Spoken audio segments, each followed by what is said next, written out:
Eh bien, écoutez, donc merci d'être présent.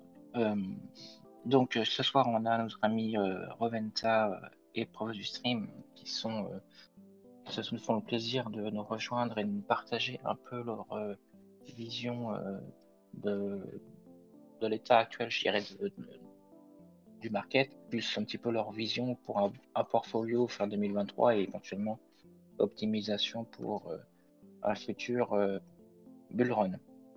Donc, on a fait un petit planning d'intervention, on a essayé de le respecter. Pour commencer, en fin de compte, justement, Richard voulu en parler, mais on a choisi de reprendre quelques termes techniques que certainement vous allez retrouver dans le live afin que vous ne soyez pas trop perdus. Donc, je vais juste reprendre les termes techniques qui avaient été pour remonter.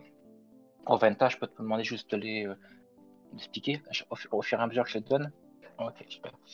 Donc, dans les termes techniques qu'on avait, qu'on voulait être certain que tout le monde comprenne, le premier qu'on avait, c'était market cap. Est-ce Alors que en tu fait, peux nous expliquer, s'il te plaît?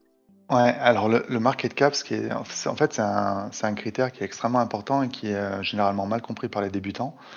En fait, le market cap, c'est l'ensemble des tokens disponibles multiplié par le prix.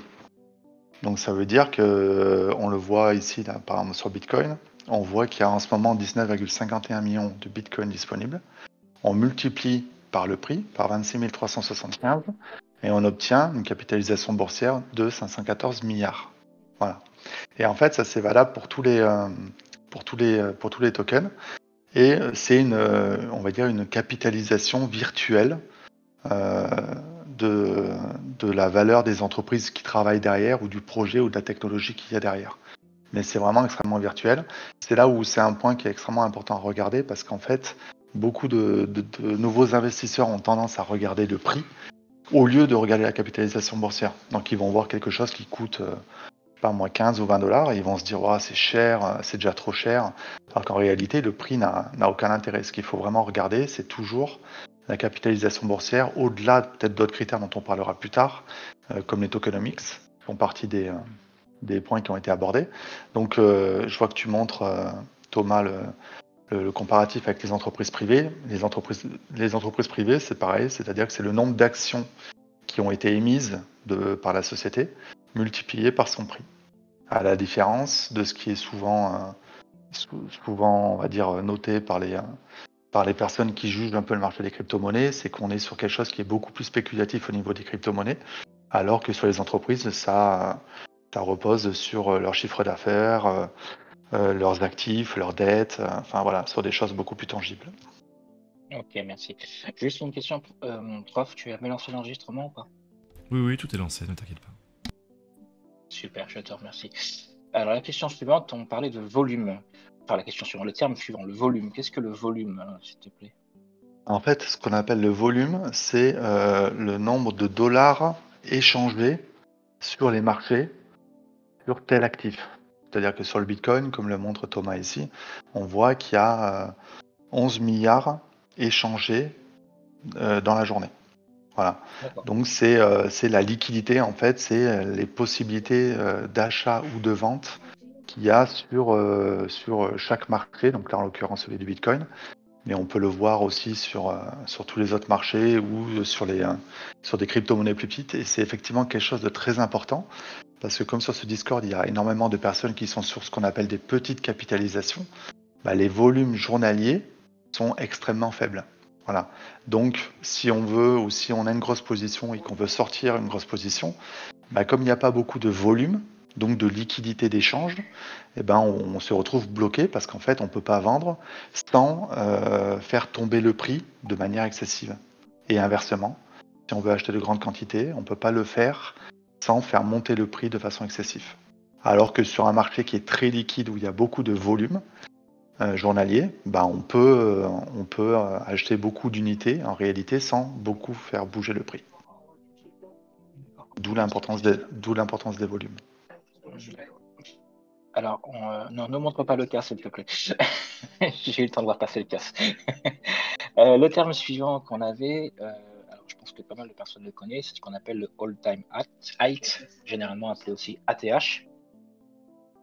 Ouais, alors en fait, il y a deux termes qui, euh, qui vont ensemble, c'est all-time high et all-time low, donc ATH et ATL. En fait, ATH, ça veut dire que c'est le prix le plus haut atteint par un actif durant son existence. Voilà. Donc là, on le voit en l'occurrence pour le Bitcoin, en euros, c'était 57 000. Donc ça veut dire que le prix le plus haut atteint par le Bitcoin était de ce prix-là. Alors en dollars, je crois que c'était 69 000 dollars. Et ça, en fait, c'est un facteur qui est extrêmement important pour savoir où se situe le prix actuellement par rapport à son plus haut ou par rapport à ses plus bas, ce qu'on appelle le all-time high. Pourquoi c'est important rapidement? C'est que c'est aussi généralement la dernière résistance, c'est-à-dire quelque chose qui va freiner l'augmentation du prix. Et généralement, une fois qu'on dépasse cet ATH, eh ben, le prix est plus libre parce qu'il n'y a pas d'historique de prix.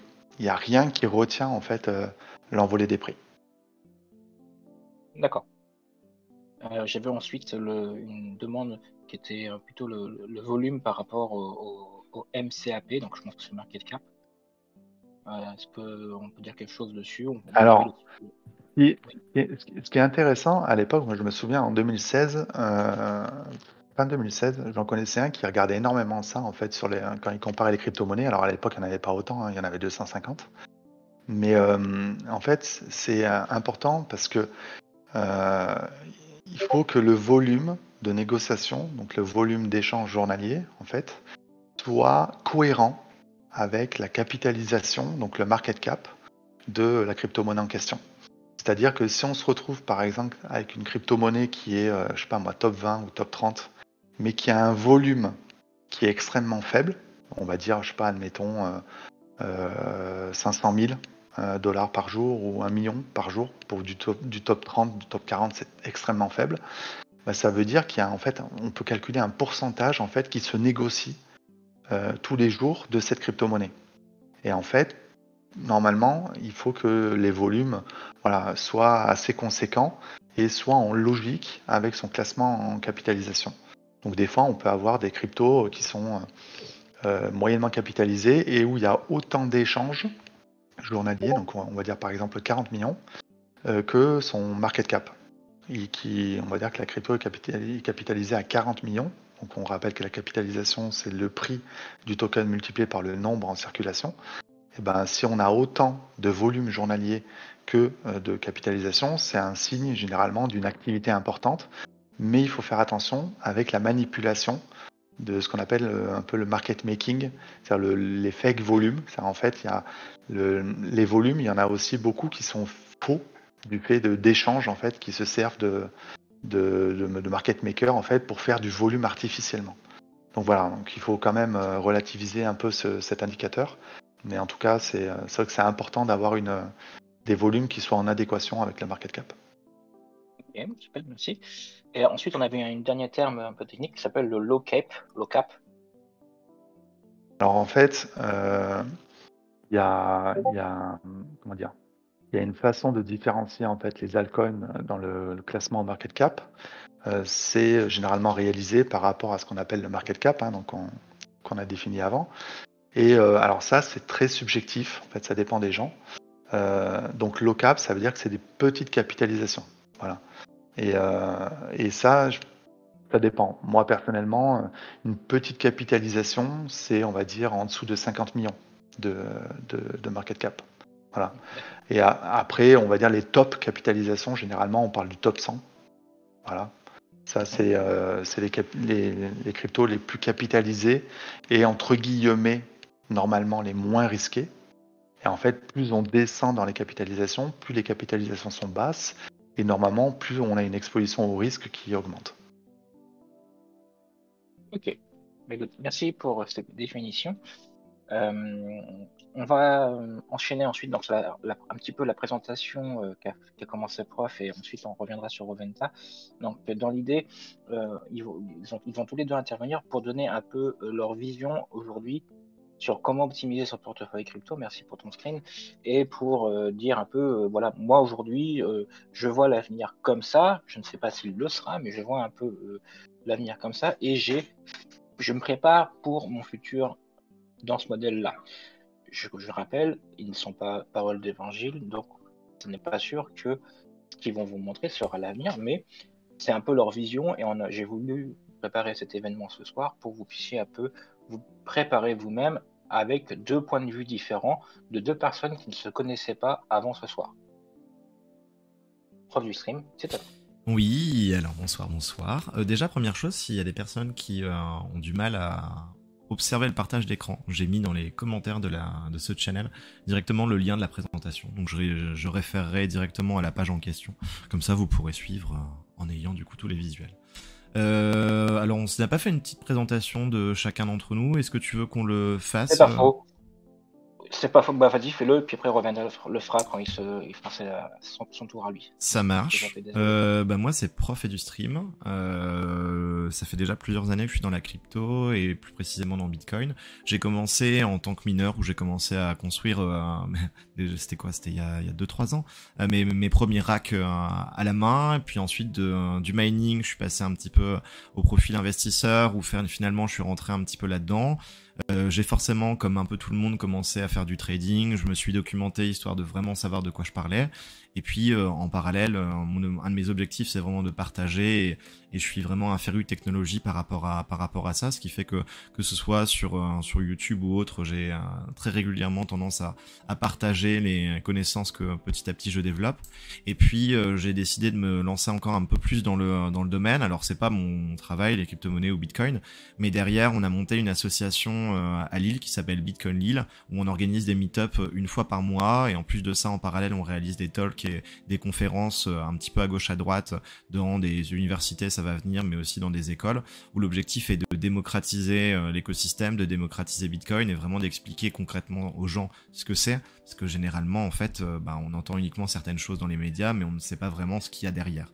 Et donc un de mes objectifs, c'est de vulgariser. Et puis sinon IRL, je suis enseignant de mathématiques. J'ai aussi tout l'aspect tech parce que je m'occupe du parc informatique du BU dans lequel je bosse, et puis j'ai été journaliste il y a quelques années. Alors la première partie, c'est déjà une question qui je trouve est pertinente, c'est pourquoi investir. Alors très souvent on pense à l'investissement d'un point de vue pécunier, mais il y a aussi l'investissement, et je vais aller un petit peu à contrario justement de l'aspect pécunier. Investir, c'est aussi investir du temps. Alors j'ai essayé de lister à chaque fois les 5 points principaux. Le premier, ça peut être par curiosité intellectuelle, aussi parce qu'on se dit que finalement la crypto-monnaie, la blockchain, même si c'est des notions qui datent déjà d'il y a 30 ans, des années 90, en réalité on est en train de se rendre compte que c'est une révolution et on ne veut pas être largué pour les 5-10 prochaines années. On peut aussi vouloir développer des compétences, il y a de plus en plus de métiers qui se créent du coup dans cet écosystème, et on peut souhaiter y travailler, et puis on peut aussi vouloir partager, apporter sa pierre à l'édifice. Alors investir, c'est vrai qu'on va ce soir principalement parler de l'aspect économique qu'il y a derrière, mais en réalité ça peut être aussi ni plus ni moins qu'investir du temps, parce qu'on a envie petit à petit de découvrir en fait la technologie qu'il y a derrière, voire même de partager un petit peu de par le monde tout ça. Alors si vous voulez investir du temps, forcément on peut passer par des recherches, regarder sur internet, il y a plein de blogs qu'on peut trouver à gauche à droite, on a des serveurs Discord comme c'est le cas avec le mining, avec du coup Mining & Co.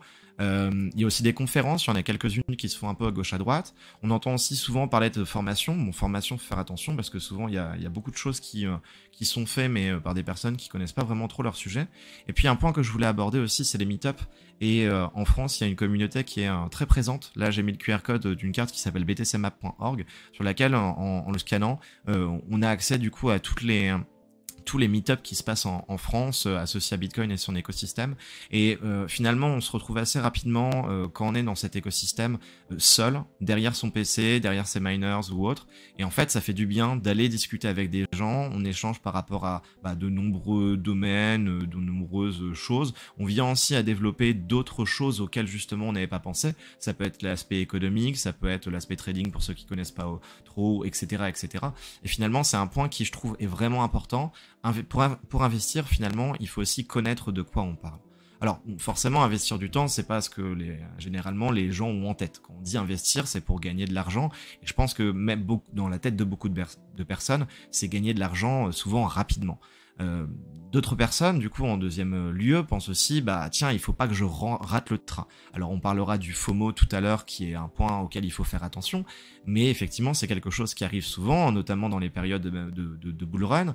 En parallèle, certaines personnes décident d'investir pour améliorer la qualité du futur. Alors c'est pas juste sur le gagner de l'argent, on pourra parler peut-être un petit peu d'inflation juste après, pour épargner sur le long terme, notamment avec Bitcoin, et aussi par curiosité intellectuelle. Mais bon, généralement, l'investissement, c'est plus de l'aspect pécunier. Alors, on va s'intéresser à ce deuxième point, et la première chose que je vais dire, c'est que beaucoup de personnes souhaitent gagner de l'argent rapidement.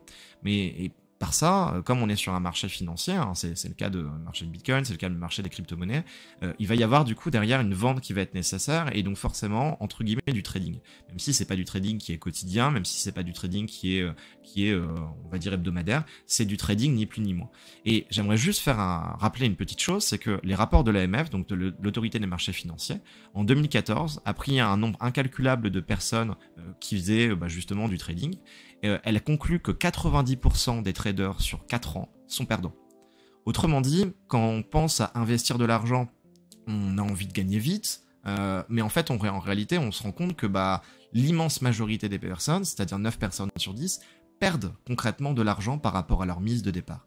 Et ça, c'est un point qui est très intéressant et qui est très important, en tout cas pour moi qui l'a été, parce que quand j'ai lu ce rapport, je me suis dit, mais en fait, moi qui arrive dans cet écosystème alors que j'ai pas une formation professionnelle de trader, concrètement, qu'est-ce qui va faire que je vais être meilleur que 9 personnes sur 10, quoi. Et donc en réalité, c'est ce qui me fait dire aussi que derrière l'investissement, il faut aussi connaître on va dire connaître ses qualités, aussi peut-être connaître ses défauts, on parlera des émotions un petit peu après, et derrière y faire attention parce que surperformer le marché, en fait, il y a plus de 9 personnes sur 10 qui n'en sont pas capables. On parlait de surperformer le marché. Si on regarde un petit peu actuellement, tu disais au Rowenta qu'en 2016, il y avait quelques centaines de cryptos. Là, si on regarde CoinMarketCap, actuellement, on a plus de 23 000 crypto-monnaies. Alors, en réalité, moi, je dirais, pas une règle que j'ai créée, mais c'est en réfléchissant à cette présentation, je me suis dit que finalement, elle n'était pas si mal. C'est la règle des 10%. En fait, en réalité, on se rend compte que sur les 23 000 crypto-monnaies, on pourrait presque considérer qu'il y a 90% de scams, d'arnaques, de Ponzi, des trucs qui servent absolument à rien. Dans les 10% restants, on doit avoir 90% des projets restants qui sont en voie de disparition, qui datent des anciens bull run, qui sont quasiment morts, qui vont certainement pumper au prochain bull run, mais c'est tout, il se passe plus grand chose. Du coup, il nous reste déjà 2000 projets. Puis sur ces 2000 projets, du coup, forcément, il y en a 90% qui existent plus trop. Et puis, en fait, en réalité, on peut considérer qu'il y a que 10% de ces 2000 projets qui sont encore vivants. Ça nous amène à, 200 projets qui sont vraiment vivants, où il y a vraiment du développement. Et puis, concrètement, 200 projets vivants, c'est cool. Mais après, derrière, des projets qui sont louables. Et ça, je pense que c'est un point que beaucoup de personnes n'osent pas dire, mais qui me semble important. Finalement, il y en a très peu. Alors, de manière générale, moi j'ai toujours tendance à différencier Bitcoin des crypto-monnaies, puisqu'au final, quand on parle de projets louables, la grande majorité des crypto-monnaies ont pour objectif de spéculer et de faire du trading. Et l'objectif est également d'enrichir les personnes qui les ont créées. A contrario, et c'est pour ça que j'apporte cet argument aussi, parce que je pense que c'est une vision qui est importante à avoir, Bitcoin est différent. Bitcoin, il n'y a personne à sa tête, ça enrichit personne. Alors il y a des personnes qui vont investir dedans pour essayer de faire de l'argent, peut-être effectivement, mais ça enrichit pas une entreprise ou une personne, à contrario de du coup l'Ethereum Foundation, de Vitalik Buterin qui a plusieurs milliers d'Ethereum, etc., etc. Donc je pense que c'est un truc important à avoir en tête. Et puis en parallèle, Bitcoin a aussi quelque chose que du coup les crypto-monnaies n'ont pas, c'est que ça permet de se protéger de l'inflation. C'est que derrière on peut créer une épargne sur le long terme. Et en plus de ça, il y a différents points dont on parlera et dont Rowenta parlera certainement tout à l'heure avec la tokenomics. Mais aussi c'est un protocole qu'on connaît, il est déterministe. Souvent pas mal de personnes disent que c'est pas scalable alors qu'en fait en réalité c'est tout le contraire avec le Lightning Network. Que c'est quelque chose de louable, qui est inclusif et concrètement qui a les meilleurs fondamentaux peut-être par rapport aux autres crypto-monnaies ou en tout cas ce qu'on peut appeler les altcoins. Alors investir dans tout ça, il va falloir faire attention parce que du coup on a 23 000 projets. Et dans ces 23 000 projets, il va falloir faire attention et bien se décider parce que concrètement, on fait pas partie des meilleurs traders. Hein. On est juste des personnes derrière notre écran. Il y a peut-être des professionnels parmi nous. Mais généralement, en fait, on est juste des personnes. Enfin, on est juste des nerds ou peut-être des geeks, quoi. Alors du coup, en réfléchissant là-dessus, c'est pas quelque chose que j'ai l'habitude de faire, mais même si derrière, au niveau de la finance traditionnelle, j'ai comme beaucoup des livrets ou une ou deux assurances vie, derrière, j'ai essayé de me dire, tiens, concrètement, quels peuvent être les profils d'investisseurs? Et je pense que c'est important d'avoir ça en tête, pour justement savoir ce qu'on peut se permettre de faire au niveau de notre investissement. Alors, je l'ai classé dans 5 profils. Juste pour ceux qui ne l'ont jamais fait, lorsque vous allez par exemple dans une banque et que vous décidez d'ouvrir une assurance vie ou un PEA dans lequel vous allez mettre des actions ou des choses comme ça, on va vous faire compléter un espèce de QCM et vous faire répondre à des questions concon, histoire de vérifier que vous savez que tout investissement est quelque chose que vous pouvez perdre. Pourquoi ? Parce que c'est tout simplement le jeu de l'offre et des marchés financiers, de l'offre et de la demande, etc. Et donc là, du coup, je l'ai classé en 3 catégories, qui sont des catégories qui correspondent peut-être à ma vision et pas à la vision de tout le monde. Première, c'est Bitcoin, qui pour moi est tout au-dessus, qui n'a rien à voir avec les autres, parce que les fondamentaux sont extrêmement pertinents par rapport à beaucoup d'autres crypto-monnaies ou altcoins. Ensuite, le top 50, on pourrait élargir au top 100, certaines personnes élargiront au top 200 des crypto-monnaies. Donc quand je dis top 200, c'est par rapport à la capitalisation boursière qu'on montrait tout à l'heure avec Rowenta sur CoinMarketCap. Et après, ce que j'ai appelé shitcoin risqué, c'est tous les autres. Tous ceux qui sont en dehors, par exemple, du top 50. Et donc du coup, en répertoriant ces différents profils, j'ai essayé de donner une pseudo-approche de ce qu'on pourrait se permettre, dans quoi on pourrait se permettre d'évaluer avec un pourcentage du portefeuille. Donc c'est quoi ? C'est tout typiquement, si on investit par exemple 100 € dans un profil qui serait très prudent, eh bien on aurait 90% de Bitcoin.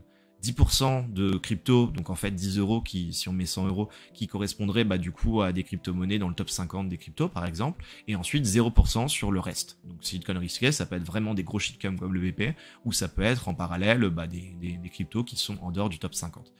Et puis pareil un petit peu sur ces autres profils, tout en sachant que évidemment ça va dépendre de votre capacité d'une part financière, parce que si vous mettez 100 €, 100 € c'est bien de mettre 100 € sur le Bitcoin, mais en réalité si vous cherchez du profit, derrière on peut se permettre de perdre peut-être 100 €, donc pourquoi ne pas mettre 100 € sur un truc qui serait ultra risqué ? Pourquoi pas ? Encore une fois, c'est la notion du risque que chacun va décider d'avoir, mais voici un petit peu une idée. Alors le profil agressif est un profil que je trouve un peu particulier, c'est pour ça que j'ai mis ces deux-là en gris. Même dans un profil agressif, je pense que conserver une part de Bitcoin, qui reste une crypto-monnaie qui est quelque peu volatile, me semble être quand même une bonne idée. Ça permet, on en avait parlé avec Seb il y a quelques mois, qui dans son portefeuille mining n'avait pas au départ de Bitcoin. Ça permet quand même de pouvoir conserver on va dire une épargne sur le long terme, qui, elle, a un projet qui est, on va dire, 100% béton, et qui, derrière, si on est fervent, si on est vraiment dans l'écosystème, on sait que Bitcoin, dans 50 ans, ça sera encore présent. Donc derrière, pour le top 50 et pour les shitcoins, on pourrait totalement modifier ça. Hein. Un profil agressif ou très agressif pourrait très bien être le complémentaire, donc 70% de shitcoin et 30% de Bitcoin. Vraiment, ça va dépendre de ce que vous allez décider de choisir. Alors, je me suis dit qu'un truc qui pouvait être intéressant, c'est de parler justement de moi. J'ai deux portefeuilles, un portefeuille mineur et un portefeuille d'investisseur. Parce que du coup, je pense pas qu'on l'entende beaucoup avec le micro, mais là j'ai encore des rigs qui tournent chez moi et qui sont en solo ou en PPLNS depuis plusieurs années, et donc du coup depuis The Merge. Alors dans mon portefeuille mineur, je vais commencer à en parler, j'ai 34% de Bitcoin. Alors, j'ai jamais miné de Bitcoin, enfin, j'ai mon nerd miner, mais c'est tout, j'ai pas d'ASICS, parce qu'en appartement, c'est trop compliqué. Mais en réalité, c'est parce que j'ai décidé de transférer à différents moments des coins que j'avais minés pour prendre des profits, et ensuite transformer ça en Bitcoin. Parce que quand on est mineur, une des choses qui est importante, c'est de rentabiliser le matériel.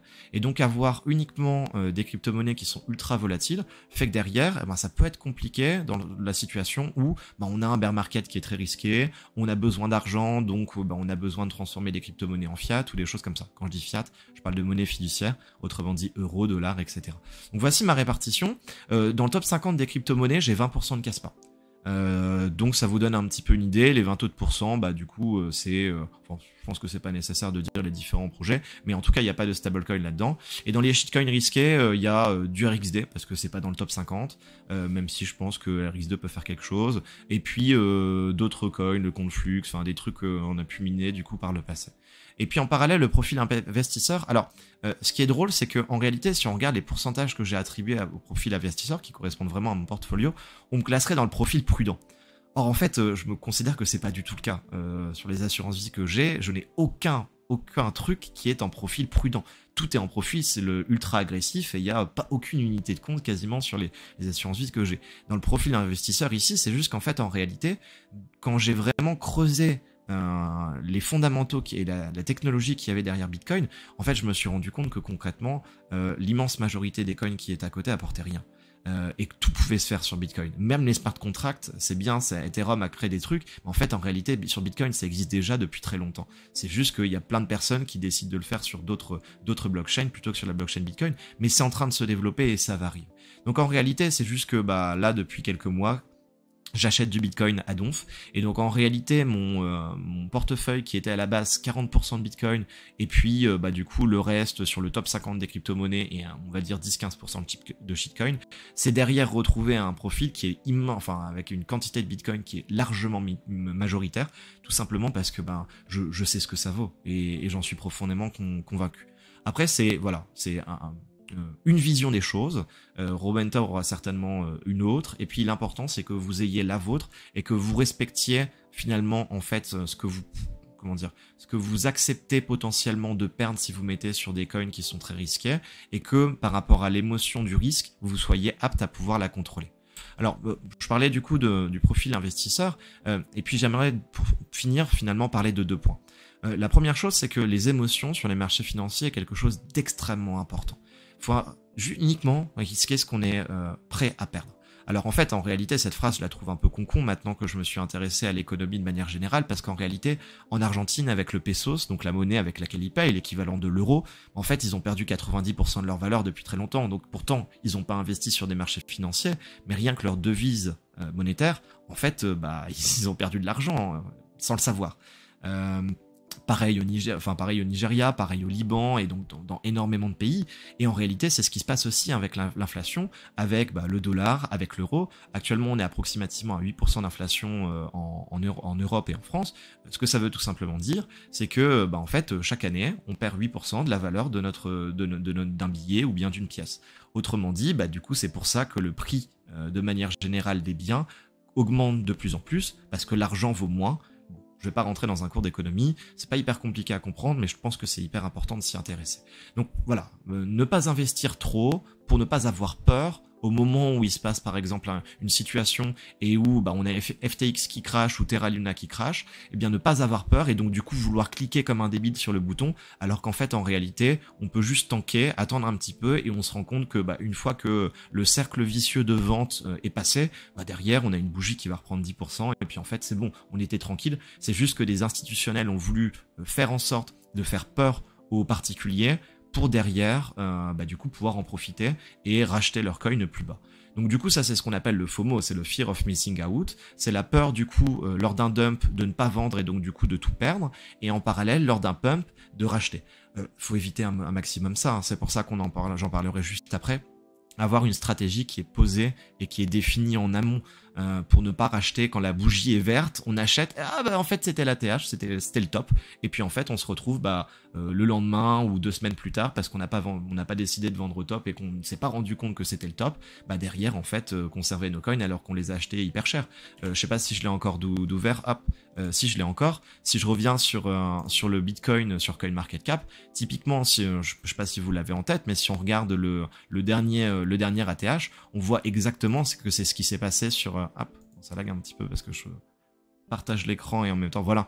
Si on regarde le M qui est ici, tout le monde est arrivé tout en haut à l'équivalent de 64 000, voilà, de 64 000 $. Tout le monde s'est dit, tiens, c'est très bien, vite, je vais acheter. Et en fait, derrière, il y a eu un énorme dump massif. D'une part, parce que les personnes n'ont pas su se dire, tiens, il faut que je vende petit à petit et que je prenne mes profits, je vais en parler dans 2 secondes. Et en plus de ça, parce que quand les gens ont vu que ça commençait à baisser, les gens ont se dépêché de vendre. Peut-être qu'ils étaient en profit, dans ce cas-là très bien, mais c'est ce qui a créé un drop qui était énorme. Et derrière, les marchés financiers qui sont bâtards ont fait en sorte que du coup on est reparti de plus belle et du coup on a refait un top. Donc vraiment faire attention à ça. Et puis en parallèle, c'est un point qui je pense est important. Alors j'ai réussi à m'en détacher assez rapidement, mais finalement ne pas être scotché quotidiennement à ce qui se passe, à l'évolution des bougies, parce qu'en réalité c'est que du bruit.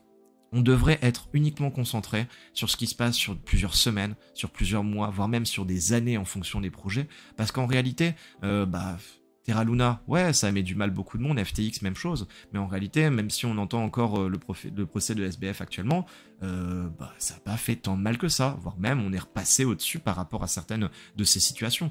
C'est pareil quand il y a les news de la Fed ou de la SEC qui passent à gauche à droite. En réalité, c'est que du bruit. Et je pense qu'il est important aussi de prendre du recul par rapport à tout ça. Et c'est ce que font les plus grands investisseurs, non pas forcément en crypto-monnaie, mais de manière générale au niveau de la finance traditionnelle. Ils s'intéressent vraiment aux projets, aux fondamentaux plutôt qu'au bruit ambiant. Et puis pour terminer, un troisième point qui me semble important sur l'optimisation du portefeuille, c'est le fait d'anticiper. Alors il y a pas mal de questions que vous avez posées qui étaient vachement intéressantes justement, où vous commencez à essayer de savoir un petit peu comment ça va se passer par rapport au prochain bull run, comment faire pour justement ne pas subir le FOMO, ne pas subir la peur de manquer, du coup de rater le train, etc. La première chose, c'est de prévoir une stratégie. Essentiel de tenir cette stratégie. J'ai essayé de trouver beaucoup de lectures, que ce soit sur des sites internet, que ce soit dans des livres. Je suis allé au Furet, à la Fnac, dans plein d'endroits pour lire tous les livres possibles et imaginables là-dessus. J'ai trouvé très peu de choses à ce sujet. Parce qu'en réalité, généralement, c'est des choses qui sont plus ou moins gardées par les investisseurs, parce que c'est des stratégies qui fonctionnent. Typiquement, dans les stratégies d'entrée, c'est le DCA, le Dollar Cost Averaging. En gros, c'est quoi? C'est on achète régulièrement, à une même période, par plus ou moins une même quantité en fonction de ce qu'on peut mettre. On va mettre par exemple 100 € par semaine ou 100 € par mois sur du Bitcoin. Au lieu de tout mettre et de mettre par exemple 2000 balles au moment où le Bitcoin était très haut, et du coup derrière on s'est fait avoir, ou bien on décide juste d'acheter petit à petit et ça va permettre de lisser le prix d'achat. Et donc au lieu d'avoir acheté 2000 balles de Bitcoin à 60 000 € par Bitcoin, eh bien on aura acheté petit à petit et finalement ça fera qu'on aura un prix moyen d'achat sur Bitcoin de 35 000 par exemple, je donne un exemple au pif, mais donc du coup c'est beaucoup plus intéressant. En parallèle, quand on parle de stratégie de sortie, le DCA inversé marche super bien. C'est la même chose mais au contraire, on vend petit à petit à une même période. Pour des personnes qui ne souhaitent pas faire du trading, c'est hyper conseillé parce que derrière, il n'y a pas à s'intéresser au niveau de Fibonacci, à ce qu'il en est, et finalement, analyse technique. Et puis en parallèle, dans les stratégies de sortie, il y a aussi la vente par palier. Alors les paliers peuvent être décidés par l'analyse technique, peut-être qu'on rentrera un petit peu plus dans les détails si ça intéresse certaines personnes après, mais on peut utiliser les ratios de Fibonacci à 1,618, 2,618, etc. pour essayer de définir des paliers. Tout à l'heure, Omenta parlait de palier de l'ATH, donc du all-time high. Typiquement, ça c'est un palier, en gros, qui est une barrière mentale pour les investisseurs et pour du coup les marchés financiers, qui fait que à partir du moment où on vient plusieurs fois rebondir là-dessus, si on arrive à la breaker, derrière c'est parti, ça pète. Et donc comme on ne sait pas jusqu'où ça peut aller, par exemple, les ratios de Fibonacci, qui en analyse technique sont très utilisés, peuvent être intéressants. En parallèle, il y a plein d'autres choses sur l'analyse technique, le RSI ou plein d'autres choses, on va pas en parler là maintenant, mais effectivement, ça permet de prévoir une stratégie et ça c'est vraiment très important de s'y tenir, voire même de l'avoir écrite sur un papier et le jour où on sera en bull run, de lire ce papier et surtout de ne pas faire autrement. Parce que si on veut faire autrement, c'est le moment où derrière les émotions vont parler parce qu'on est humain et c'est normal, et derrière c'est comme ça qu'on fait de la merde. C'est comme ça qu'on loupe le top, qu'on n'a pas vendu, et derrière on se prend à moins 30%. La deuxième chose, c'est aussi disposer de sauvegardes sécurisées au niveau de ses clés privées.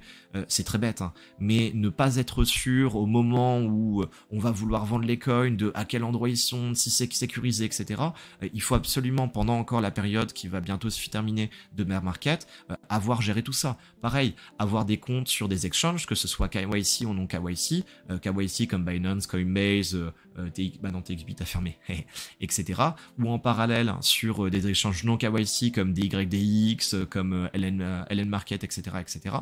C'est hyper important parce que du coup on connaît les interfaces, on connaît comment ça fonctionne, et le jour où on veut vendre, on n'a pas à passer 1h30 à avoir peur ou à pas trop savoir comment ça marche. En gros, finalement, c'est investir du temps maintenant pour en fait le rentabiliser plus tard. Mais je parle vraiment de temps cette fois-ci. Et puis pour finir, avoir une comptabilité claire. On parlera dans les questions de la notion de fiscalité et finalement du fait de devoir payer 30% de la plus-value lorsqu'on investit sur des crypto-monnaies, parce qu'en France actuellement c'est le cas, même si la loi n'est vraiment pas claire et en réalité je pourrais rentrer plus dans les détails, mais c'est tout à fait esquivable. En réalité, le meilleur conseil que je puisse donner, c'est derrière, dès qu'on commence à faire des échanges ou qu'on commence à acheter du Bitcoin ou des cryptos, avoir à un endroit le jour quel était le prix d'entrée, l'argent qu'on a dépensé et ce qu'on a acheté, voire même savoir le nombre de tokens qu'on a acheté. Et le nombre de tokens, pareil, si on décide de vendre, le jour, l'heure, à quel prix on a vendu et quelle quantité. Parce que derrière, si à un moment, comme on le sait, de toute façon la blockchain est totalement publique, si à un moment on nous demande de rendre des comptes, au moins on aura tout disponible et derrière on pourra faire preuve de bonne foi. Alors qu'au contraire, si on n'est pas capable de faire preuve de bonne foi, bon, bah là, c'est la merde. Alors après, je vais finir là-dessus ma présentation, un point qui me semble important, et malheureusement, je n'en avais pas une ces dernières années, mais avec Bitcoin, je commence petit à petit à y faire attention, parce que je suis sensibilisé maintenant à certaines situations et certains problèmes, mais c'est avoir une hygiène numérique qui est irréprochable. Parce qu'au final, comme la blockchain est parfaitement lisible, on sait exactement ce qui se passe. Et il y a des entreprises comme Coin Analysis, il y a des gouvernements, il y a des banques qui sont actuellement en train de regarder avec leurs propres nœuds et de garder des données en mémoire pour derrière faire de l'analyse de transactions financières et savoir où partent les flux. Et donc en réalité, je pense que l'hygiène numérique est un point qui est important. Typiquement, savoir ce que c'est une UTXO, savoir comment fonctionnent les transactions, quel que soit le réseau, parce que sur Bitcoin, en réalité sur plein d'autres réseaux, c'est exactement la même chose. Savoir lire un explorer, savoir comment fonctionne la validation des transactions. Finalement, c'est du temps qu'on investit maintenant, où derrière on comprend les fondamentaux d'un projet ou de certains projets, ou du fonctionnement d'une blockchain, qui derrière font qu'en fait, en réalité, comme on sait comment ça fonctionne, on n'aura pas cette peur au moment du bull run de pas savoir comment ça marche, tout simplement. Donc voilà un petit peu ce que je dirais. J'ai peut-être fait un petit peu plus général, et peut-être que Robenta rentrera plus dans les détails, mais finalement je pense que c'est intéressant d'avoir quand même tous ces points en tête, parce que finalement c'est ce qui peut faire peur, et c'est ce sur quoi il faut être prêt. Voilà. Je te remercie, Thomas. Alors, on a eu une question de Seb. Alors, je vais peut-être éviter de répondre maintenant. J'ai essayé de répondre, mais on va éviter de rentrer dans les détails. Je te laisserai regarder, Thomas, après, pour le laisser la suite des choses à Roventa pour qu'il puisse nous donner son point de vue à lui. Je pense que tu peux peut-être départager ton écran ou tu peux laisser ça, si ça peut servir à Roventa. Roventa, je te laisse la parole. Merci. Alors je vais pas faire comme tu as fait, hein. J'ai pas un support, je suis pas aussi bien travaillé que toi. Donc l'idée, pour commencer, juste pour me présenter, donc moi je suis arrivé dans le marché des cryptos en août 2016. Donc ça fait plus de 7 ans maintenant que je suis analyste du coup fondamental sur le marché des cryptos. J'ai créé un blog qui s'appelle Crypto Locap fin 2016 quand je croyais que j'avais des choses intéressantes à dire alors que je n'en avais pas. Et puis après je l'ai développé au fur et à mesure. J'ai passé énormément de temps en fait à apprendre et à analyser. Et je suis co-créateur aussi d'un groupe en fait de Telegram de crypto privé numérique, de Privacy Coin, où on essaie de regrouper les développeurs et les communautés des différents coins en fait qui défendent la vie privée en fait financière.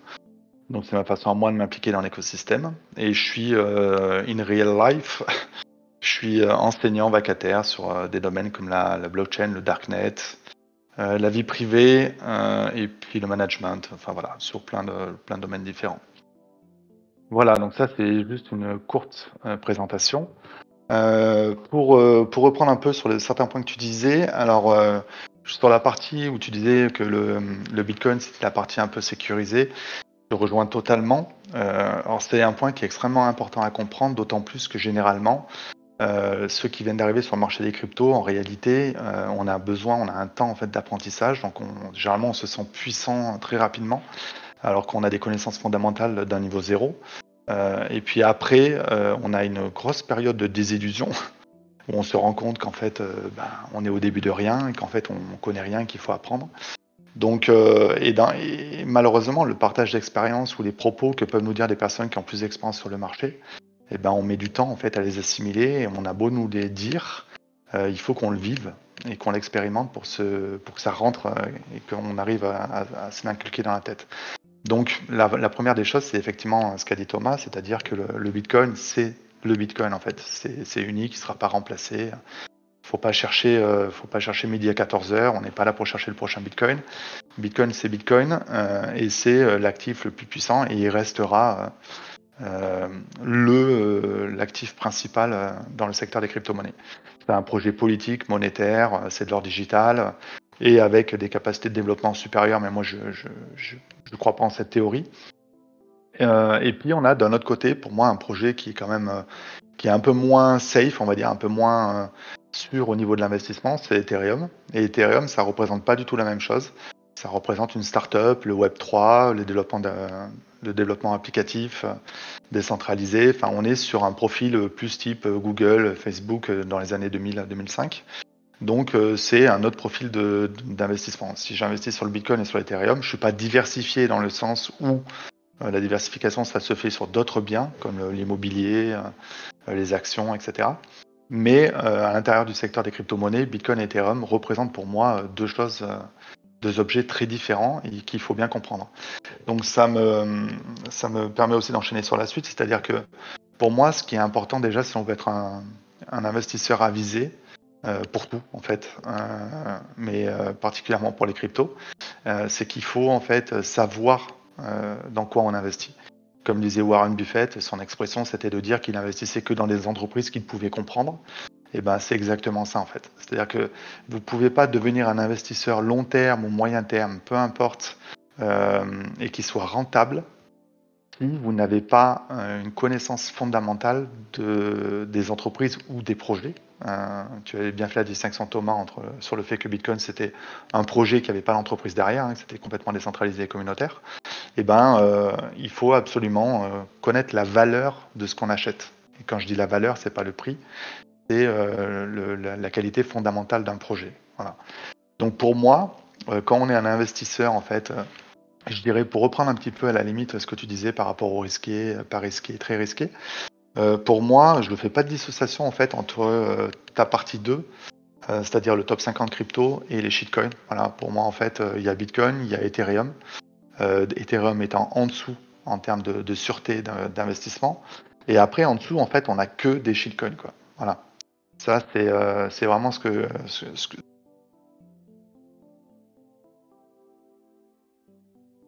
On t'entend plus, Roventa. On ne t'entend plus.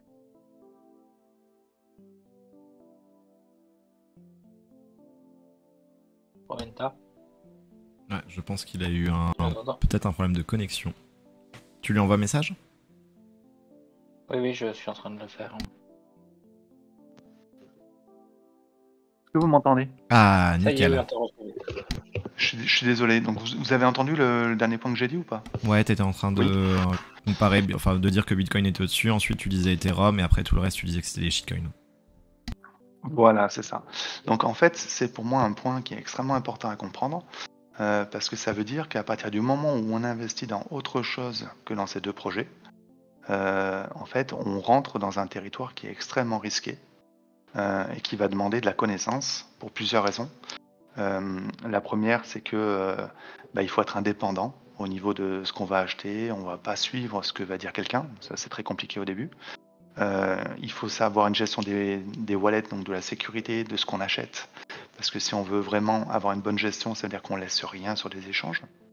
Donc ça veut dire qu'il faut savoir utiliser des wallets, transférer, etc. Il faut développer l'analyse fondamentale. Donc comment on distingue un bon projet d'un mauvais. Et je dirais d'un point de vue spéculatif, pas d'un point de vue fondamental. Est-ce que l'équipe veut faire le bien dans le monde? Non, pas ça. Est-ce qu'il a du potentiel spéculatif? Donc c'est déjà une approche qui est différente. Il ne faut pas s'attacher émotionnellement. Ça, c'est extrêmement compliqué parce que généralement, tous ceux qui arrivent sur ce marché-là, on va dire, allez, on va parler du Caspa, admettons, et qui ont gagné, qui ont déjà fait x5, x10, x15, x20 avec le Caspa, et en fait, il va y avoir un phénomène d'attachement du fait que on a gagné beaucoup d'argent ou on a fait un sport exceptionnel grâce à lui. Et en fait, on va avoir un attachement émotionnel qui va faire qu'on va avoir du mal en fait à le lâcher. On va avoir du mal à le vendre. On va toujours le défendre, même quand on va voir le prix baisser, etc. En fait, on va avoir un avis totalement biaisé. Donc, ce qui est important, c'est ne jamais s'attacher émotionnellement, et ça, c'est extrêmement difficile. Il faut vraiment avoir un détachement. Comme disait un trader, en fait, il faut être neutre à l'argent. Et en fait, quand on est neutre à l'argent, on est neutre aussi avec les projets en fait, sur lesquels on investit. Les traders, eux, ce qu'ils regardent, c'est pas le projet, ils s'en fichent. Ce qu'ils regardent, c'est des prix, c'est des dynamiques de prix, des évolutions de prix, et ils vont investir à des moments, vendre à des moments, etc. Mais ce qu'il y a derrière, ils s'en fichent. Il n'y a pas d'attachement. Ce qu'ils voient, c'est un prix, et ils achètent et ils vendent en fonction de l'évolution du prix. Et enfin, une autre chose qui est extrêmement importante et qu'on a souvent tendance à négliger quand on a investi soit par le mining, soit par l'analyse fondamentale, parce que UltraOS c'est bien, parce que Chillis c'est bien, parce que Elrond c'est bien, etc. En fait, on oublie qu'il faut apprendre les bases de l'analyse technique. Et c'est ce que disait Thomas, qui le disait très bien, c'est-à-dire que l'analyse technique nous permet de voir la dynamique en fait, de prix, l'évolution de prix d'un actif. Et en fait, je dirais même, moi qui suis pourtant spécialisé et amateur d'analyse fondamentale, c'est qu'en réalité, l'analyse technique, tout est dans le prix. C'est-à-dire que le prix, l'évolution du prix d'un actif raconte une histoire. Et en fait, tous les gens qui sont experts en analyse technique te diront que il n'y a pas besoin en fait de connaître le fondamental, de savoir s'il va y avoir telle news sur XRP, s'il va y avoir ci, s'il va y avoir ça, parce qu'en réalité, le prix va montrer les choses. Et parfois, il les montre en amont de la connaissance. C'est-à-dire, on voit le prix qui monte, on se dit mais comment ça se fait, c'est pas normal, il devrait pas monter, on va râler parce qu'un actif pourri, par exemple, est en train de monter, et puis on va se rendre compte qu'il y a une news derrière, dont des insiders, des gens étaient au courant avant, et en fait, le prix montait parce qu'il y avait une raison. Et donc, on voit en ce moment des actifs qui montent depuis 1 an, et on en voit la majorité qui baissent depuis 1 an et demi, 2 ans.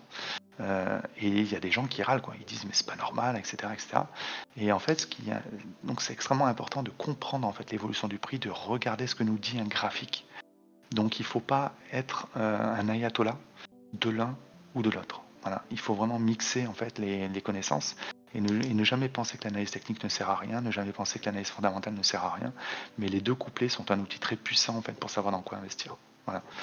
Ça c'était un autre point. Et pour reparler sur le fait que pour moi tout est shitcoin et que c'était Bitcoin et Ethereum, c'est que j'observe les dynamiques de prix et on va dire le roulement en fait des altcoins. Du top 100, du top 50, du top 200 depuis 7 ans. Et en fait, il y a un lessivage énorme à chaque bull market. Donc le bear market en fait fait le tri. Ça veut dire qu'on va dire peut-être 75% des projets, même 85%. J'avais fait un calcul, je crois qu'entre le bull market de 2017, le top 100, et le bull market de 2021, il y avait, je crois que c'est 77 ou 80% des altcoins qui avaient disparu. Alors quand je dis qui avaient disparu, qui n'étaient plus dans le top 100, donc qui avaient énormément perdu de valeur et dont le prix n'avait rien fait quoi après. Voilà. Donc c'est extrêmement important à comprendre et on le voit notamment en ce moment avec FTX, Luna, Gala, EGLD, KDA, Chiliz, Appcoin et tant d'autres dont les prix sont en train de baisser énormément et les gens sont attachés émotionnellement, ils continuent à croire que, etc. Et moi j'ai vu plein d'altcoins, même moi ça m'est arrivé, je l'ai vécu émotionnellement, où en fait derrière ce que j'avais gardé n'a absolument rien fait après. C'était une erreur complète de le conserver. Donc voilà, donc il faut être très vigilant par rapport à ça. Et pour finir, juste pour parler de mon portfolio, et après on passera aux questions-réponses, moi je suis en fait un investisseur extrêmement risqué, mais je l'ai toujours été depuis 2016.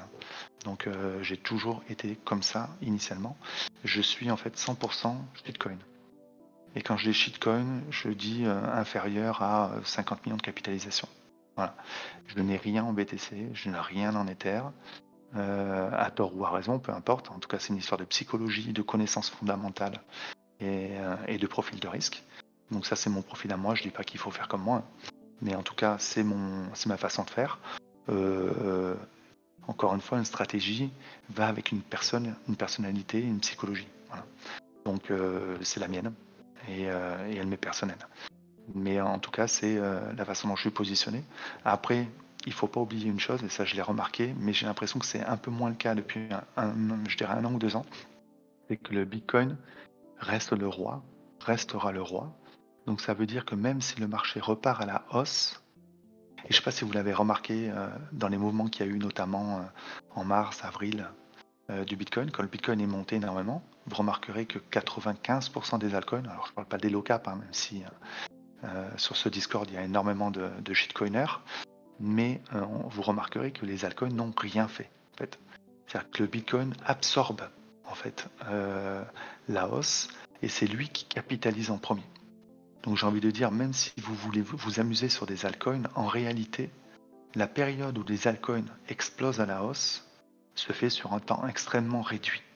ça veut dire que c'est peut-être 320 jours ou 340 jours de douleur pour 20 jours de bonheur.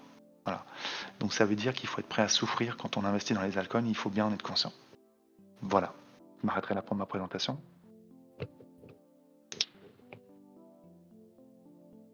Je te remercie. Je vous remercie du coup. C'était sympa d'avoir votre point de vue qui sont un petit peu différents, mais en soi, on est tous d'accord. Je pense que le Bitcoin est le roi et restera le roi, au moins, c'est certain. C'est beau, c'est Bit. T'as bien évolué, je suis fier de toi. Ah, ça a vu ça un peu. Il m'a fallu quelques mois, hein, quand même. Alors, on va juste passer à quelques questions qu'on avait eues. Je vais les noter dans le channel qu'on a ensemble, et après, éventuellement, je pense que vous avez déjà répondu à certains points, mais on va repasser vite fait dessus, ça vous dérange pas? Non, pas du tout.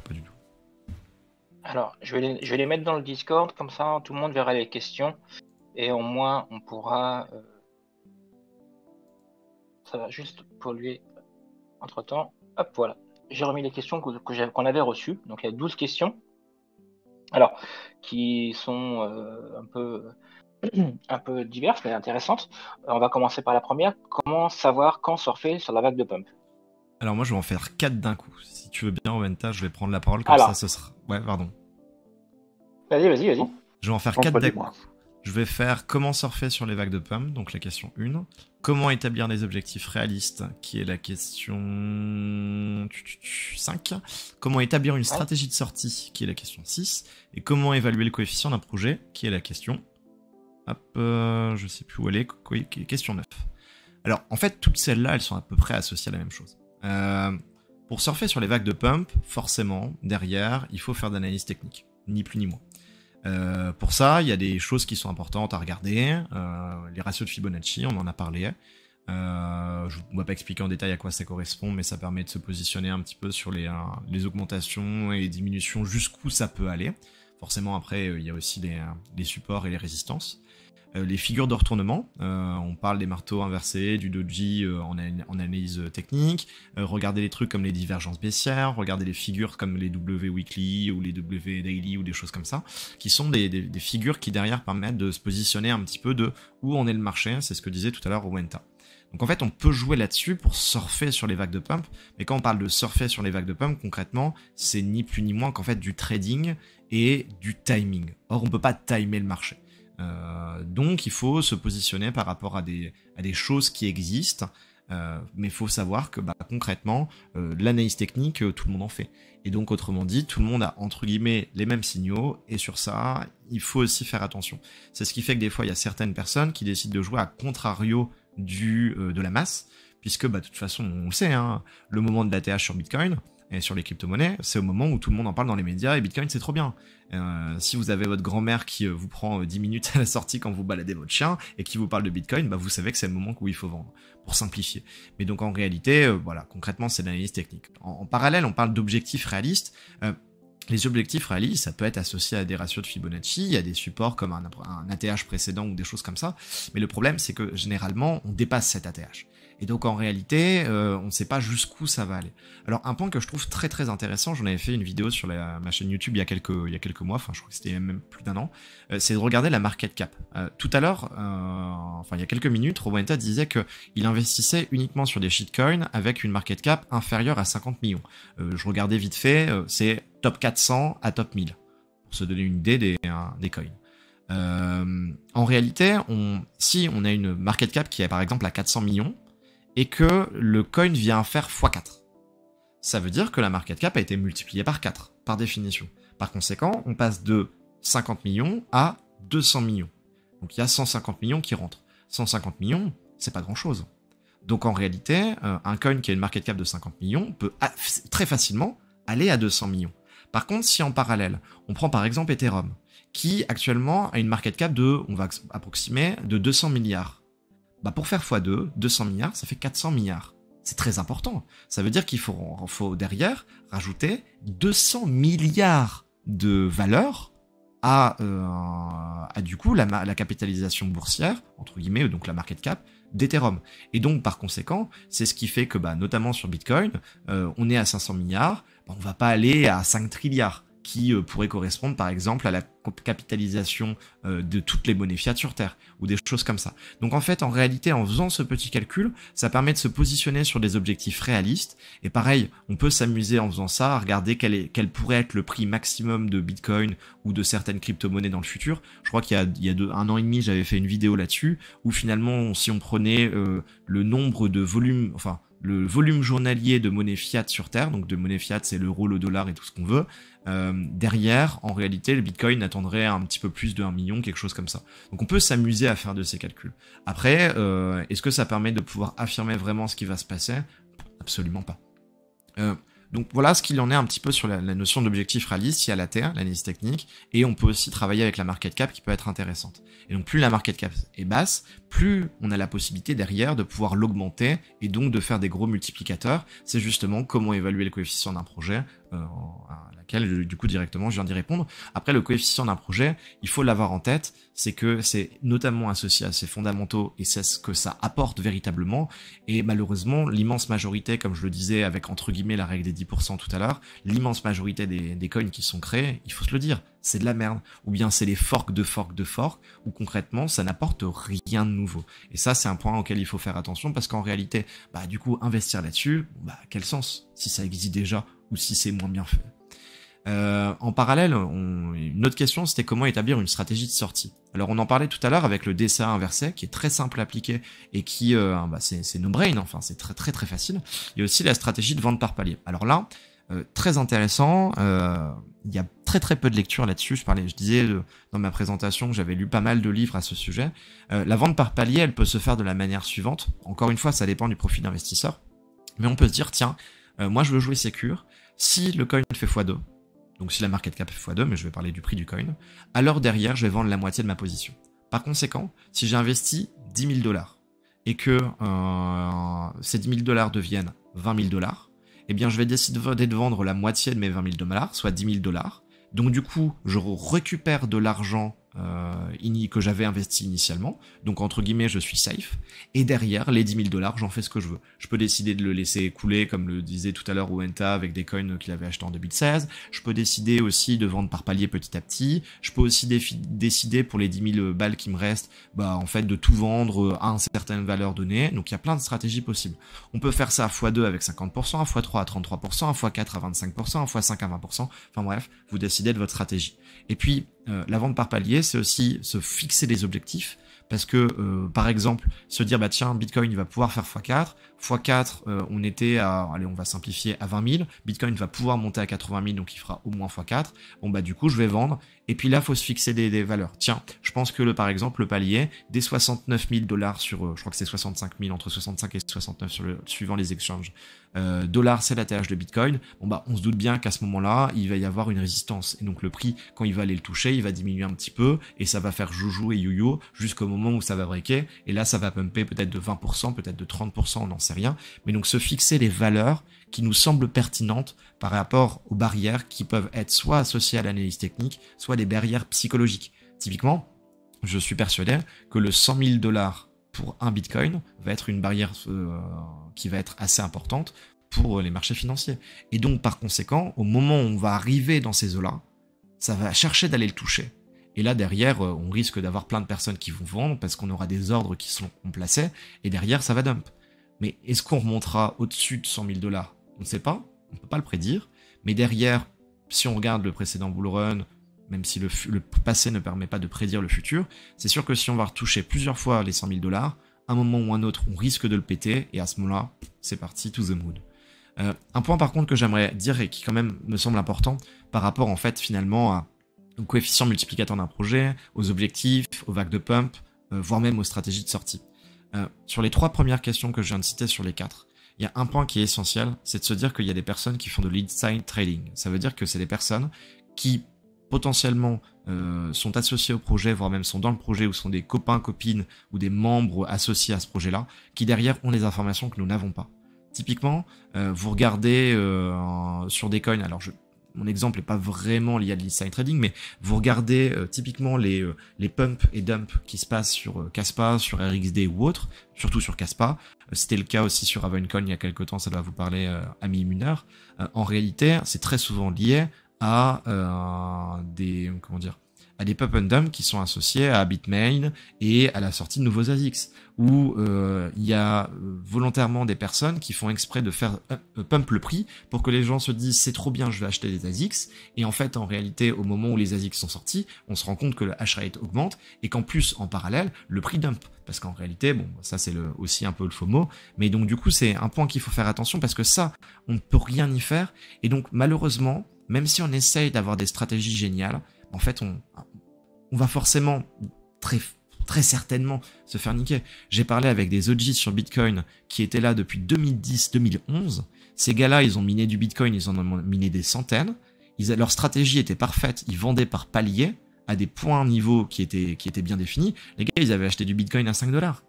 Donc quand le Bitcoin est arrivé à $100, ils ont vendu par exemple 25% de leur situation, enfin de leur position, ils étaient déjà hyper refaits, et puis derrière ils ont vendu par palier. Ouais, bah ils ont fini de vendre le Bitcoin, il était à $500. Ils se sont dit jamais ça monterait plus haut. En fait, finalement, on se rend compte que Bitcoin maintenant il est à $30 000. Donc en réalité, on n'est pas des traders, on peut pas anticiper le futur. Tout ce qu'on peut faire, c'est se poser une stratégie, suivre cette stratégie, comme ça au moins on sera sûr et certain que si le Bitcoin vient beaucoup plus à monter, ou les cryptos viennent beaucoup plus à monter, ou au contraire beaucoup plus à descendre, eh bien au moins on ne pourra pas s'en vouloir et on n'aura pas l'émotion qui sera derrière.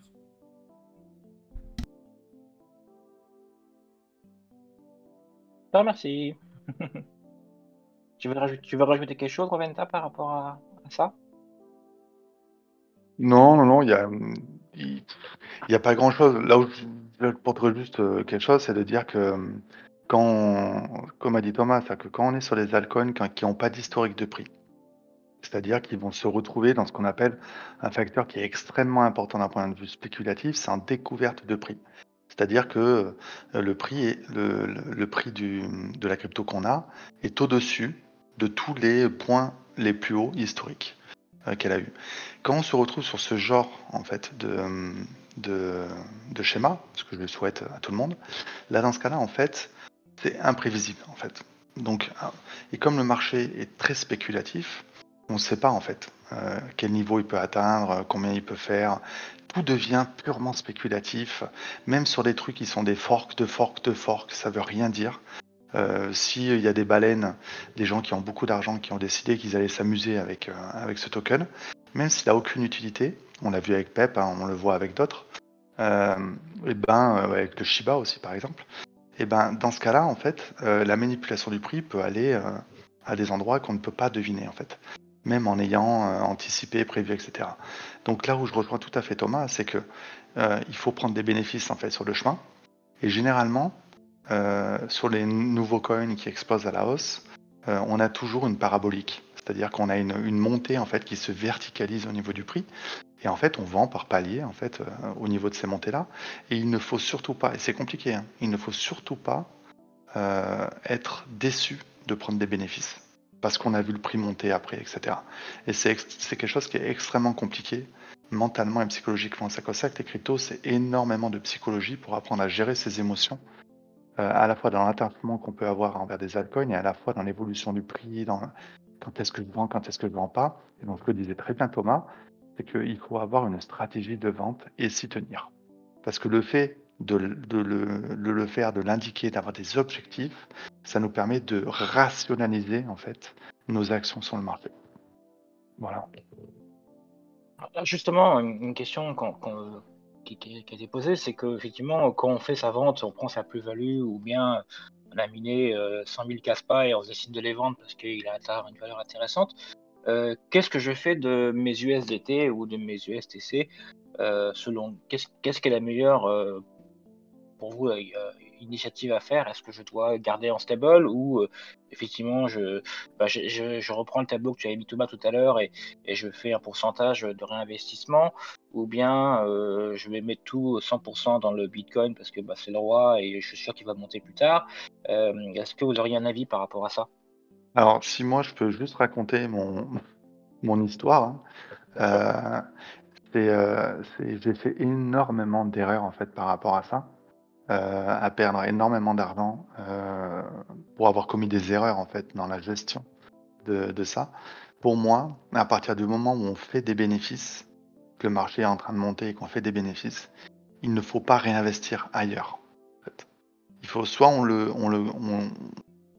l'escape et on le met en euros, en fiat, c'est-à-dire on le transforme avec la fiscalité qui va avec, soit on le garde en USDT, parce que si on est dans une période moitié euphorique ou un peu euphorique, on l'a eu pour certains coins en juin, juillet, etc. La réalité, c'est que ça dure pas, en fait, tant que le marché n'est pas haussier. Et même quand le marché est haussier, on a des comportements qui sont un peu absurdes. Donc en fait, redistribuer, moi je l'ai fait. Honnêtement, je m'en mords les doigts. Et en fait, ce qu'il faut, c'est toujours en fait conserver en USDT et après aviser quand le marché, en fonction de ce que fait le marché plus tard. Mais en fait, il faut prendre plaisir à prendre des bénéfices et à conserver des USDT parce que ça permet de pouvoir réinvestir dans des périodes qui sont moins favorables. Tu veux dire, en gros, ne pas réinvestir dans l'heure suivante, en gros. Exactement. Prendre son temps, réfléchir, voir le marché et tout, et C'est agir ça. au bon moment, quoi. Exactement. Sauf circonstances spéciales, mais c'est assez rare, c'est-à-dire un coin qui fait une performance, on va dire, à l'inverse du marché. Donc, ce qui est assez rare. Globalement, on voit bien que 90% des altcoins sont en baisse.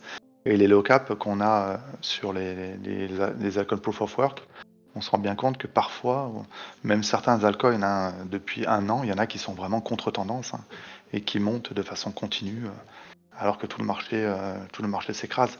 Mais c'est des exceptions. Pour répondre à une autre question qui avait été postée, est-ce que je pense que ce bull run sera différent des autres?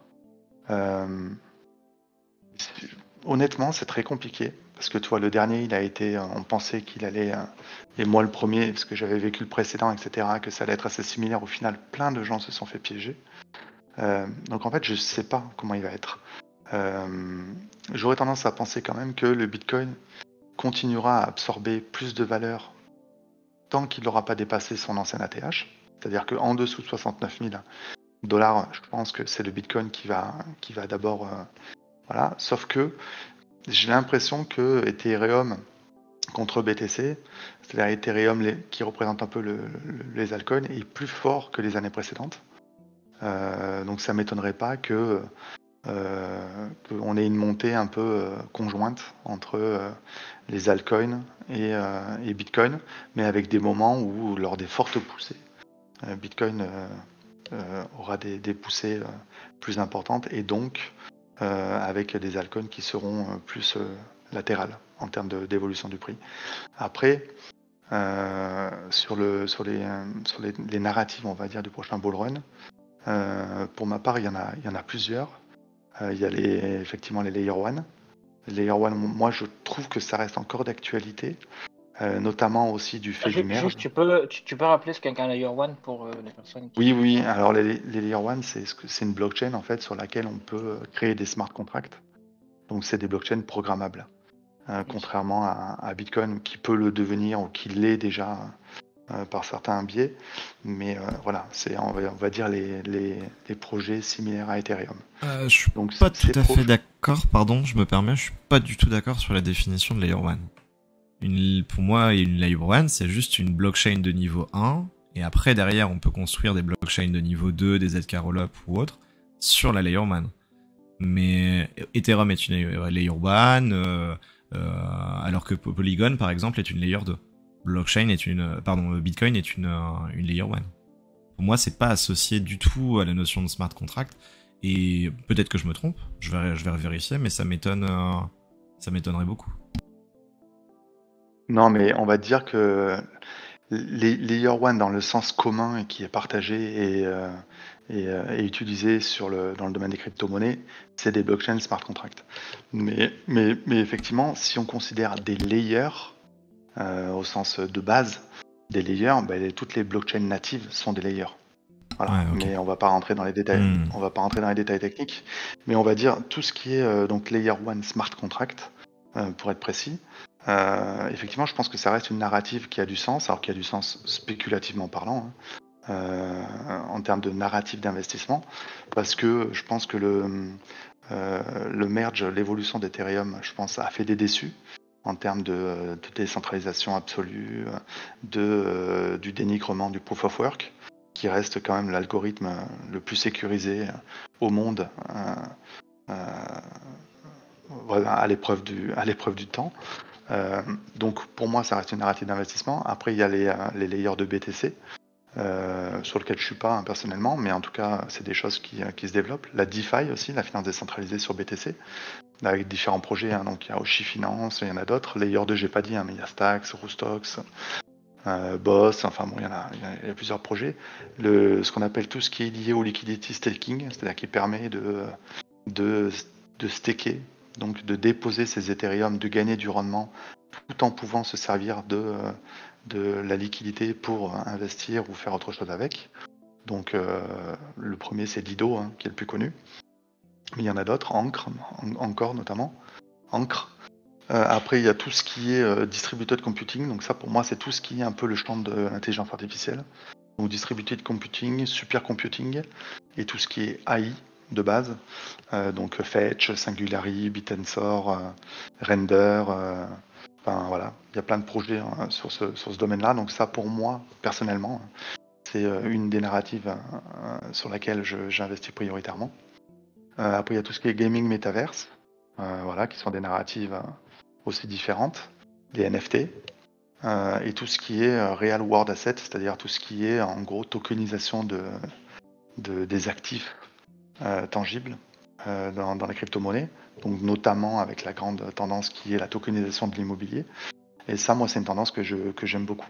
Donc moi, en l'occurrence, plutôt sur la tokenisation immobilière, l'intelligence artificielle et Layer 1 et un peu privacy, c'est-à-dire vie privée avec 2 projets notamment que j'ai. Donc voilà. Après, j'ai envie de dire, ce qui est important, au-delà des narratives qui sont extrêmement importantes à connaître, à comprendre, à voir en fait l'évolution du marché, j'aurais tendance à dire qu'il faut aussi aller là où on a une meilleure capacité d'analyse et de compréhension des différents projets, de leur capacité à se distinguer. Et là, ça devient compliqué parce que ça veut dire que technologiquement, il faut comprendre pourquoi tel projet est meilleur qu'un autre. Et là, on rentre dans des domaines qui sont complexes, donc il faut faut énormément lire des articles techniques. Parce que moi, personnellement, j'ai pas la compréhension, je suis pas développeur. Donc il faut avoir, ou alors des infos un peu inside. On sait que tel projet, c'est vraiment des boss, ceux qui le développent, etc. C'est ça, moi, que j'appelle aussi tout ce qui est inside trading et inside investissement, c'est-à-dire que c'est des gens en fait qui ont du réseau.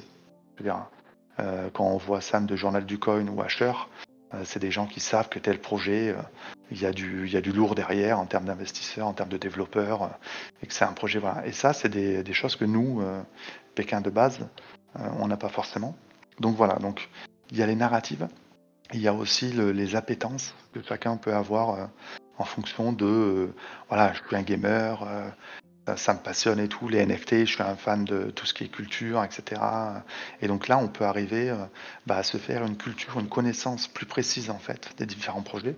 Et donc on a plus de chances de taper bon plutôt que sur des projets type par exemple DeFi où on n'y comprend rien, tout ce qui est finance, etc. On n'est pas dedans. On voit pas l'intérêt, on voit pas machin et tout. Donc, dans ce cas-là, on va suivre quelqu'un qui dit ah mais ce projet-là il est bien. Ouais, mais si t'as pas de conviction propre, en fait, tu seras un mauvais détenteur, donc tu seras un mauvais investisseur. Voilà. C'est juste pour répondre à la question sur les narratives. Seb. Alors, je voulais juste, moi, j'avais une question, du coup, j'en profite, parce que je vous disais tout à l'heure, justement, par rapport à ce fameux bull run dont tout le monde parle, que le passé ne se reproduira pas toujours à l'avenir. Moi, j'ai l'impression, effectivement, donc moi, j'ai pas vécu le précédent bull run, puisque moi, je fais dans la crypto depuis maintenant, ça fait 2 ans, enfin, plutôt dans le minage de la crypto, on va dire. Et je me rends compte souvent qu'effectivement, on parle de bull run, et dit ouais, tu vas voir, ça va partir à fond. Mais j'ai l'impression qu'on n'a pas les mêmes. Alors ça, je te l'ai souvent dit d'ailleurs, Thomas, qu'on n'a pas les mêmes acteurs qu'il y avait au précédent bull run.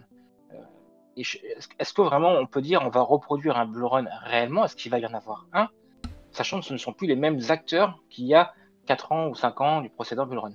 Qu'en pensez-vous? Bah, à mon sens, comme tu l'as dit, on va pas pouvoir prédire, on va pas pouvoir savoir jusqu'où on va.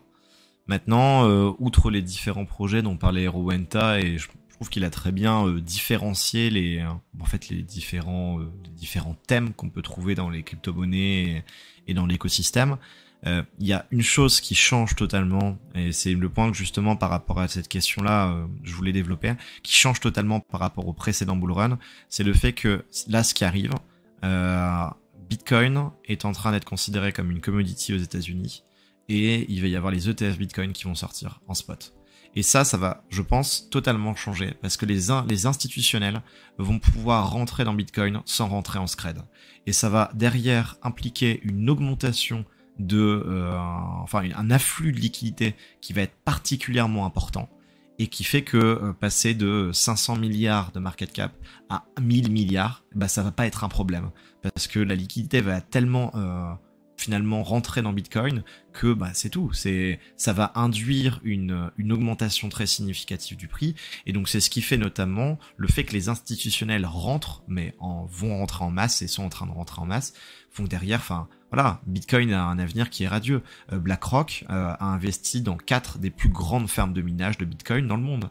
Michael Saylor avec MicroStrategy possède plus de 150 000 bitcoins. Enfin, je crois que c'est 146 000, donc à vérifier. Mais il y a beaucoup d'entreprises qui sont en train même de réfléchir à développer une partie de leur trésorerie en bitcoin pour une raison qui est simple. Bitcoin est le seul actif financier qui a surperformé le marché 13 ou 14 ans de suite. Même le S&P 500 ne surperforme pas le marché autant. Oui, il a de la volatilité, mais quand on compare la volatilité de Bitcoin par rapport à celle d'un marché financier comme le S&P 500, en réalité, on se rend compte qu'il est pas tant que ça. Voire même Bitcoin je vais pas rentrer dans les détails, mais a des caractéristiques de volatilité qui sont plus intéressantes et entre guillemets moins problématiques que d'autres marchés comme le CAC 40, comme le Nasdaq ou d'autres choses. Donc en réalité, ce point de vue-là est pour moi quelque chose qui va donner peut-être une autre envergure à ce qu'est Bitcoin et à l'écosystème. Et puis après, il y a d'autres choses aussi. On parle notamment de la Chine, où la Chine est en train, à Hong Kong, à Shanghai, faire des tests.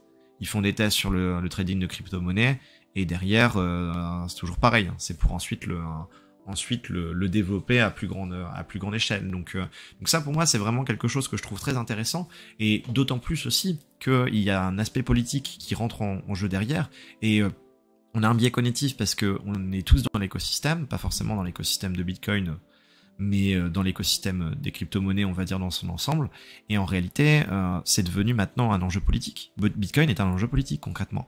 On voit je crois que c'est 3 des 4 potentiels futurs présidents des États-Unis qui acceptent les dons en Bitcoin, qui ont une entre guillemets politique pro-Bitcoin. C'est pareil avec le potentiel futur président en Argentine. C'est pareil dans d'autres pays. Alors Argentine, même, on va pas revenir du coup sur cette personne-là, mais bref. Et ça devient vraiment un argument politique, et je trouve que c'est très important. Après, pour ce que disait Rowenta, moi, je suis pas trop dans les thèmes. Oui, j'ai des thématiques, comme il le dit, dans mon portefeuille investisseur, même si c'est l'immense majorité, c'est du Bitcoin. Mais après, il y a un point qui est important. Je pense qu'effectivement, Ethereum a une place qui est importante, même si je ne trouve pas je trouve que ce projet apporte quelque chose, dans le sens où il n'a pas souhaité commencer, les personnes qui ont développé Ethereum n'ont pas voulu commencer à développer sur Bitcoin. Mais en réalité, tout ce qui s'est développé à côté pourrait être développé sur Bitcoin, sur quelque chose qui est parfaitement sécurisé et qui fonctionne parfaitement, alors que Ethereum a eu beaucoup de problèmes ces dernières années, mais on va pas rentrer dans les détails. Et je pense qu'il y a une chose qui va être vraiment importante, c'est le développement des ZK Rollup, des Zero Knowledge Rollup, qui vont permettre, pour simplifier, de réaliser les transactions sans avoir à connaître ou à donner toutes les informations directement, entre guillemets, sur la blockchain ou à la personne ou bien à l'exchange avec lequel on réalise cette transaction. Et ça, c'est une technologie qui est en cours de développement et qui va peut-être pas révolutionner l'écosystème, mais qui va apporter vraiment quelque chose d'intéressant. Ouais. Encore plus anonymiser les transactions, tu veux dire? Alors, anonymiser, pas vraiment, mais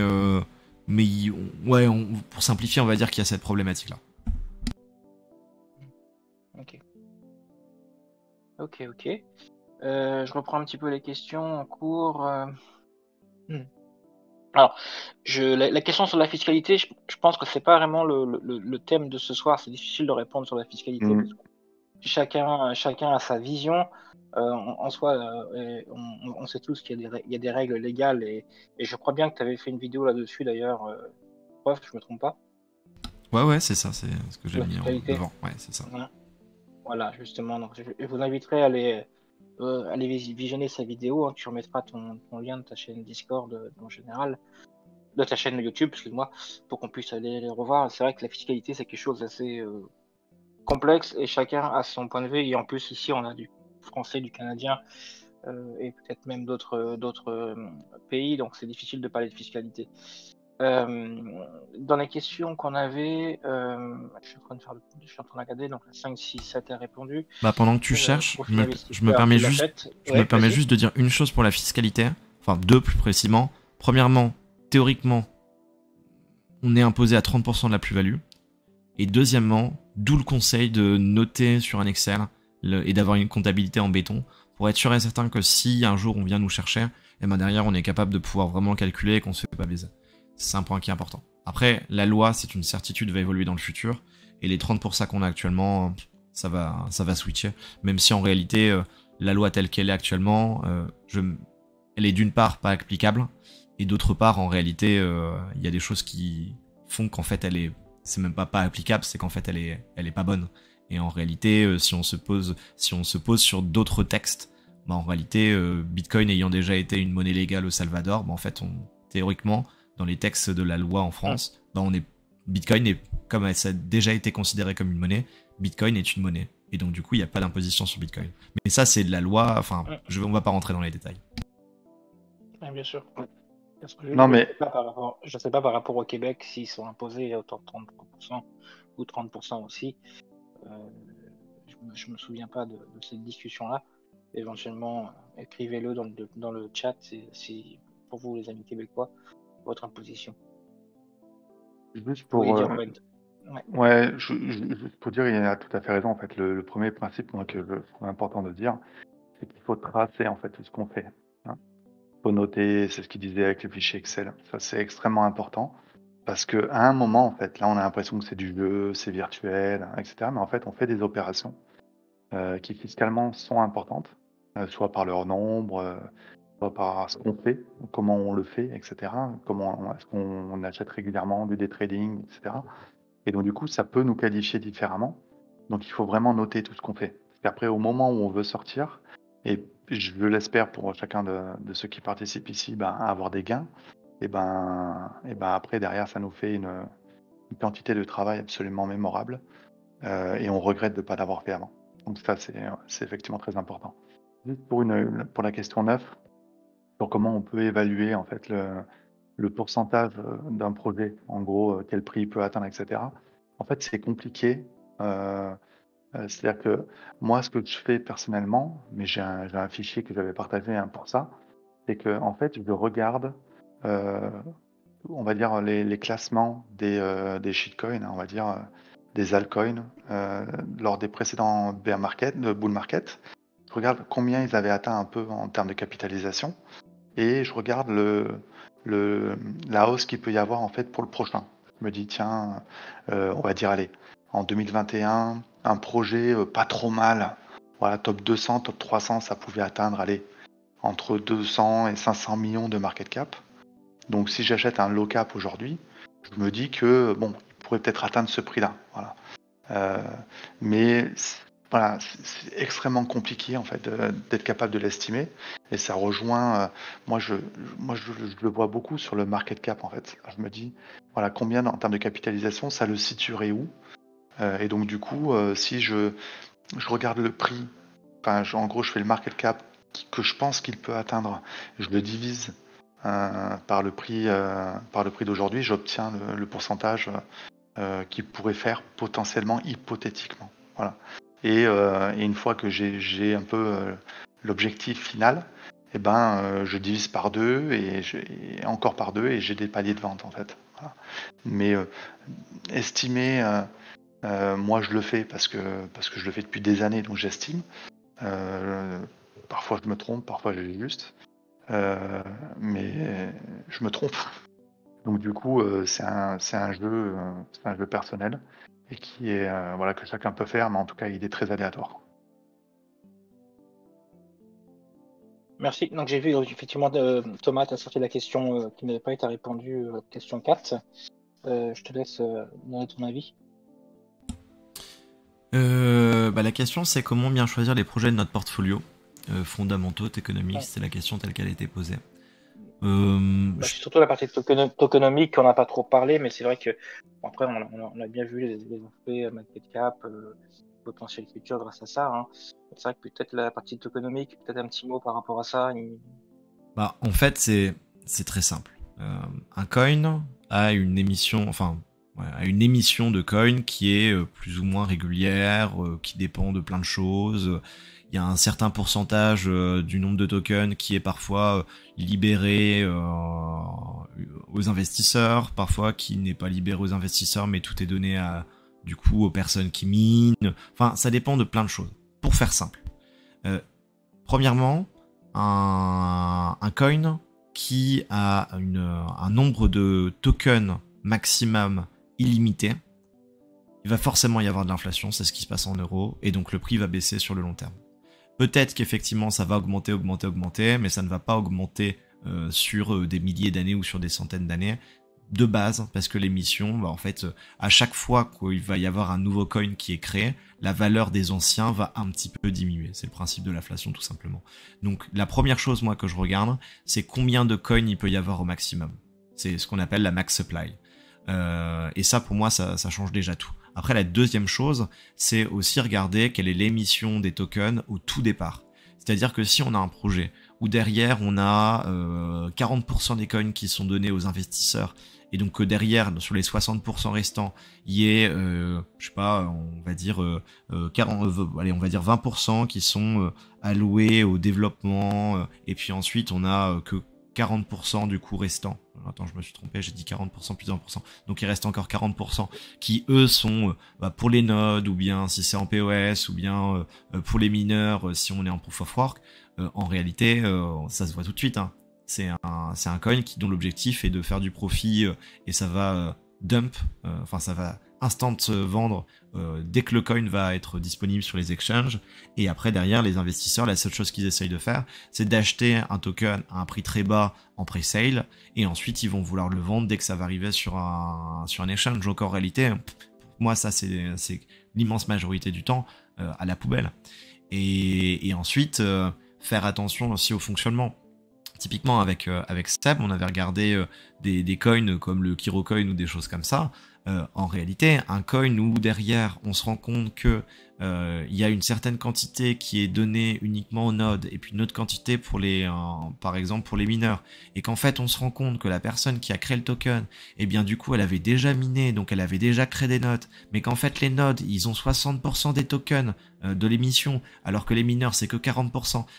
Derrière c'est ni plus ni moins qu'un système de Ponzi. Donc ça c'est un point aussi sur lequel il faut faire attention et ne pas se faire avoir. Donc je pense qu'il y a plusieurs points, hein, ça dépend de beaucoup de choses. Le mieux c'est d'en discuter et d'être avec des personnes, que ce soit sur des Discord, sur des Meetup, qui ont peut-être un petit peu d'expérience par rapport à ça. Parce que derrière, on va en discuter, on va se dire, tiens, qu'est-ce que t'en penses? Ça permet de faire évoluer le point de vue, et je pense que ça, c'est important. Donc, je dirais 1, l'émission, 2, la notion de halving, s'il y en a, et 3, la max supply, donc le nombre maximum de tokens. Si je peux compléter ce que tu viens de dire, sur la partie tokenomics, effectivement, c'est un point qui est extrêmement important, et notamment en fait en bear market. Quand les marchés sont baissés, on se rend bien compte que c'est beaucoup plus compliqué en fait, parce qu'il faut absorber en fait les tokens qui sont créés chaque jour, alors que en fait tout le monde s'en fout quoi. C'est-à-dire que personne ne veut investir, on le voit bien avec Atom. Hein. Mais par contre, là où je trouve que les tokenomics sont extrêmement importants, c'est pour les points d'entrée sur des projets où il faut être très vigilant. Donc, c'est valable pour Sui, c'est valable pour Arbitrum, c'est valable pour Aptos. Aptos, ils ont des tokenomics mais horribles.